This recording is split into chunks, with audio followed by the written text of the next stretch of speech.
부천시가 부천 4개 지역 국회의원들과 함께하는 당정협의회를 마련해 지역 현안 해결 협력과 국비 확보 지원 등을 요청했습니다.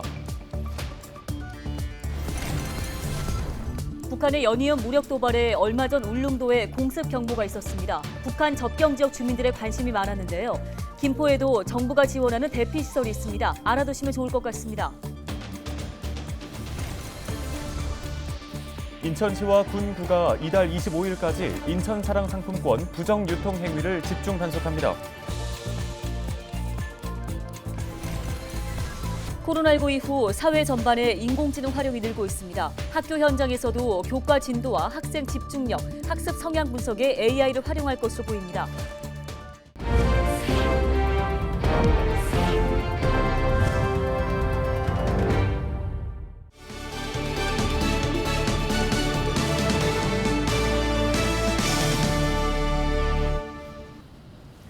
시청자 여러분 안녕하십니까? 헬로티비 뉴스입니다. 부천시가 부천 4개 지역 국회의원들과 당정협의회를 열었습니다. 부천시는 이번 당정협의회를 통해 경인고속도로 부천시 전 구간의 지하화, 지하철 7호선 부천 구간 운영 중재 협조, 지역 통합 돌봄 사업 선정 등 주요 현안 사업의 추진 계획을 공유하고 국회에 국비 확보 등 적극적인 지원을 당부했습니다. 또 부천 영상문화산업단지 복합개발 사업, 작동군부대 문화재생사업, 오정군부대 도시개발사업 등 굵직한 지역 현안 25건에 대한 협력 방안도 논의했습니다. 네, 다음 소식입니다. 북한의 연이은 무력 도발에 얼마 전 울릉도에서는 한때 공습 경보가 내려졌죠. 경보 발령에 섬에 머물던 주민들은 긴급하게 지하 공간으로 대피했는데요. 네, 비슷한 상황이 만약 우리 동네에 생긴다면 어떻게 해야 할까요? 이세진 기자가 전해드립니다. 한강하구를 사이에 두고 북한과 마주보고 있는 경기도 김포. 북한의 도발이 있을 때마다 접경 지역 주민들의 불안도 컸습니다. 연평도 포격 사건 났을 때 그 광경을 우리 민통선 주민들은 보았습니다. 그 광경은 우리에게 이제 트라우마로 남아있죠. 연평도 포격 사건 이후 정부는 접경 지역 곳곳에 대피 시설을 만들었습니다.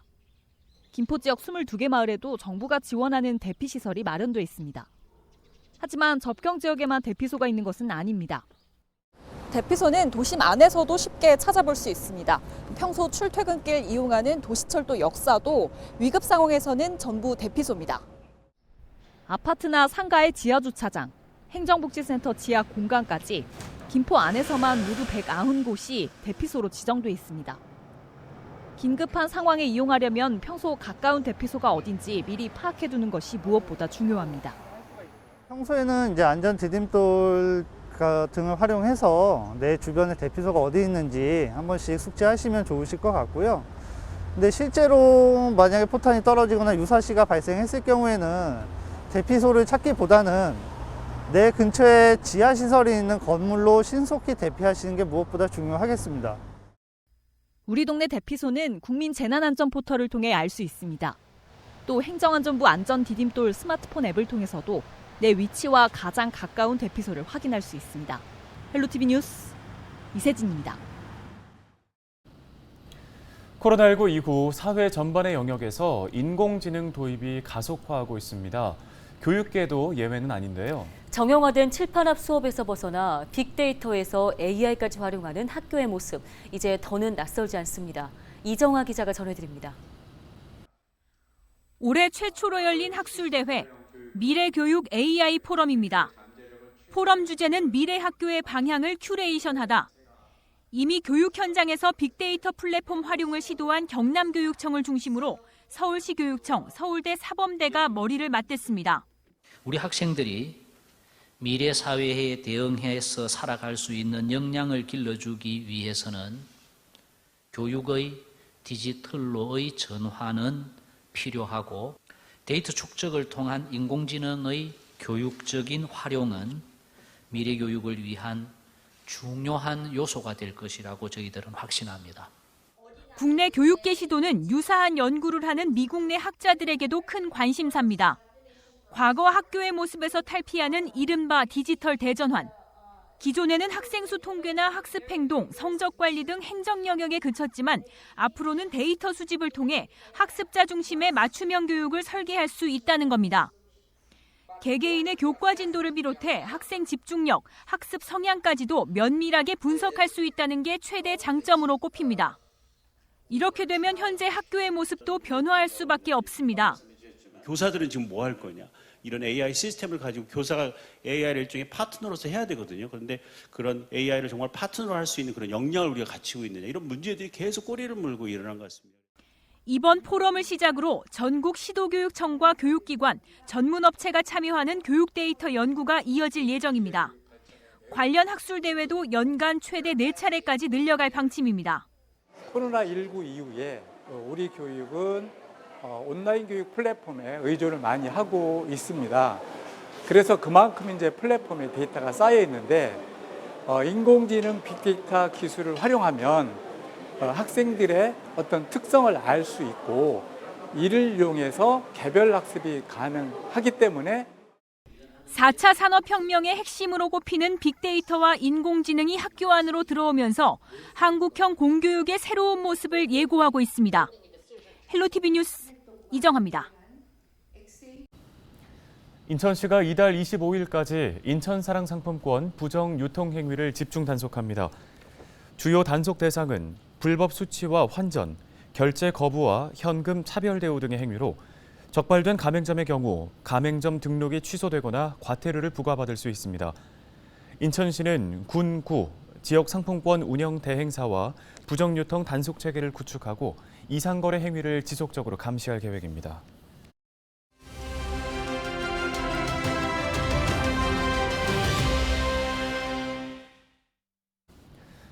제2의 이태원 참사를 막기 위해 서울시의회에 이어서 인천시의회도 관련 조례 제정을 추진하기로 했습니다. 네, 인천시의회 신동섭 행정안전위원장 전화 연결해 보겠습니다. 안녕하십니까? 네, 안녕하세요. 신동섭 인천광역시의회 행정안전위원회 위원장입니다. 예, 먼저 인천시의회가 주체가 없는 행사와 관련해서 조례 제정을 추진할 것으로 알려졌습니다. 이 부분부터 내용 전해 주실까요? 예, 저희들이 그 이태원 그 참사 사건이 일어난 후에 11월 1일 날 그 제282회 임시 회의 중에 긴급 회의를 소집했는데 인천시에서 이태원 참사 관련 그 사건에 대해서 대비할 수 있는 어떤 대비책이 없어서 이번에 그 조례를 발의할 예정입니다. 네, 이번에 시민안전보험도 좀 손을 보기로 했다는데 어떤 부분이 달라지는 겁니까? 예. 우리가 이제 시민안전보험을 이제 2020년도에 도입을 했는데, 거기에 이제 그 1번에서 35번까지 그 특별 약관이 있는데, 압사와 관련된 그 특별 약관이 없습니다. 그래서 이태원 참사 같은 사건이 일어났을 때, 인천시에 일어났을 때, 그거에 대한 보상이라든가, 그다음에 그 지원책이 전혀 없어서 빨리 그 내년부터 압사와 관련된 특별 약관을 시민안전보험에 삽입할 예정입니다. 네, 이태원 참사 관련한 사망자와 부상자에 대한 지원과 함께 또 정신적인 고통을 함께 호소하고 있는 시민들을 위한 대책 마련도 필요해 보이는데요. 이와 관련해서는 어떤 계획들 세우고 계십니까? 우리가 이제 1999년도 그 10월 30일 날 인현동 화재 사건으로 사망자가 57명, 부상자 80명이 일어났는데 이런 압사와 관련된 그 안전 매뉴얼이 없습니다. 그래서 시민안전본부에 빨리 그 압사와 관련된 그 안전 매뉴얼을 도입을 해서 이런 사건이 일어나지 말아야 되겠지만 만약 일어나게 되면 시민 안전을 그 최우선으로 도입할 수 있는 그런 그 안전 매뉴얼을 빨리 도입할 예정입니다. 네, 말씀 여기까지 듣겠습니다. 인천시의회 신동섭 행정안전위원장이었습니다.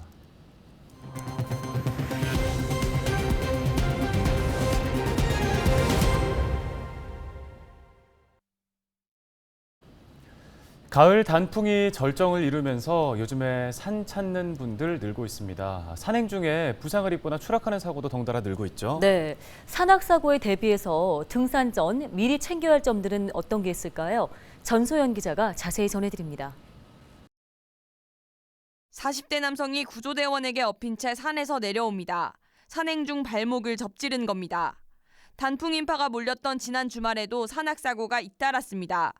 철원 갈마름 명성산에서는 산행 중이던 50대 남성이 다리를 다치는 사고가 발생했습니다. 같은 날 정선군 남면 민둥산에서는 50대 남성이 발을 잘못 디뎌 발목이 부러지는 부상을 입었습니다. 산악사고의 주요 원인을 살펴보면 길을 잃어버렸거나 발을 헛디뎌 추락한 경우가 대다수입니다. 이 같은 낙상사고를 막기 위해서는 우선 산에 오르기 전 지도와 등산로를 꼼꼼히 살피고 낙엽에 미끄러지지 않도록 등산화를 신는 것이 중요합니다. 장거리 산행의 경우 스틱을 사용하면 사고 위험을 줄일 수 있습니다. 스틱 사용하면 내려올 때 다리에 부담도 덜 가고 그다음에 미끄러지지 않게 이렇게 지탱할 수 있어가지고 아무래도 좀 편해요. 소방당국은 등산 시 체온을 유지하는 복장을 갖추는 것이 가장 중요하다고 설명했습니다. 땀에 젖었을 시에 젖은 옷을 입고 있으면 체온이 정말 빨리 떨어지기 때문에 옷을 갈아입을 수 있는 여벌 옷이나 그리고 체온 유지나 이제 바람을 막아줄 수 있는 겉옷을 챙겨가는 것이 가장 중요합니다.